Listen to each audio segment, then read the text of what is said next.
All right. Who's your least favorite upperclassman? How many of you heard that question? Raise your hand. How many of you have asked that question? All right. Now, the intent of my speech is to explain to you why I think that is a flawed question. Not in that there's no good answer, but that the question in itself is flawed. It shows the perception of the school, of the mentality of the people here, and to me, it's kind of upsetting.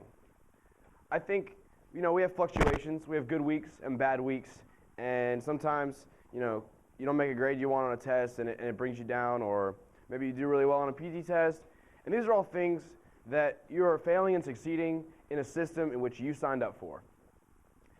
Now, I'm going to point back to when we all came back from Christmas break.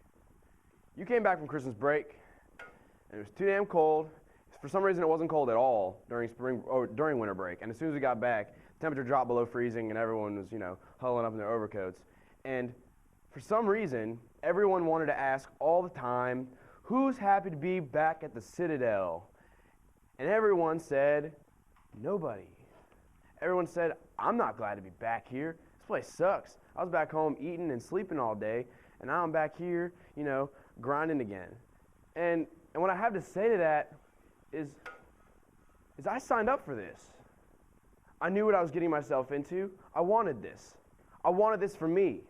For whatever reason you came here, you don't choose to stay here because of why you came here. You choose to stay here because you wake up every single day and you decide, this is why I stay, not why I came. Because your reasons change and your motivation changes. I'm here to talk about optimism and to be optimistic here. And there's a difference between being positive and being optimistic. Because I can walk down and see all my classmates and look at their shoes and tell them their shoes look like crap, or their belt, I can see tarnish on the top, or their duty looks old and it's wrinkled. And I can sit here and belittle someone inside my head all day. For what? I'm not in a position of authority here. I'm not someone who's even responsible to make sure that person does that. Because that's just time they decided not to devote to readying their uniform for the next day. And I don't know if they have a test, and I'm not going to, be a hypocrite and tell you that I stayed up all night shining my shoes when I had the test the night before, because I don't.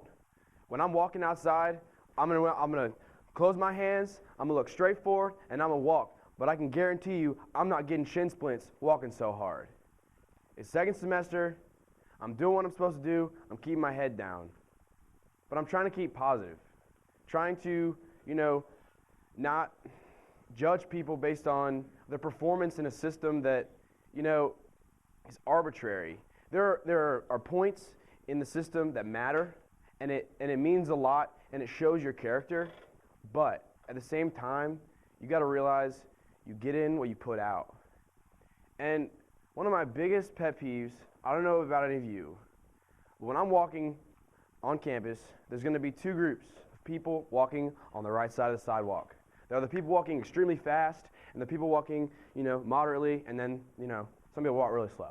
But I'm just talking about these first two groups, right? I'm walking a pretty good pace, and this kid just blows by me right on the left, and I'm like, you passed the upperclassman on the right? That's the rules, right? You're supposed to walk on the right side of the sidewalk, and you cross, and you pass upperclassmen to the right. And you just passed me to the left. So you're telling me that I'm worth less than you. What you're telling me when you walk past me on the left side, you're telling me that I am worth less than you. And that upsets me more than anything else. I don't care that you're walking fast. That's motivating. You know what? If you want to hold on to that, and you really feel that this impacts you, then do it. But don't pass me on the left. That's disrespectful. You're putting me below you. For whatever reason, you decide to pass me on the left and the upperclassmen on the right. I'm supposed to be your equal. We're all classmates. In 3 years, it's just going to be us. And I think that's it.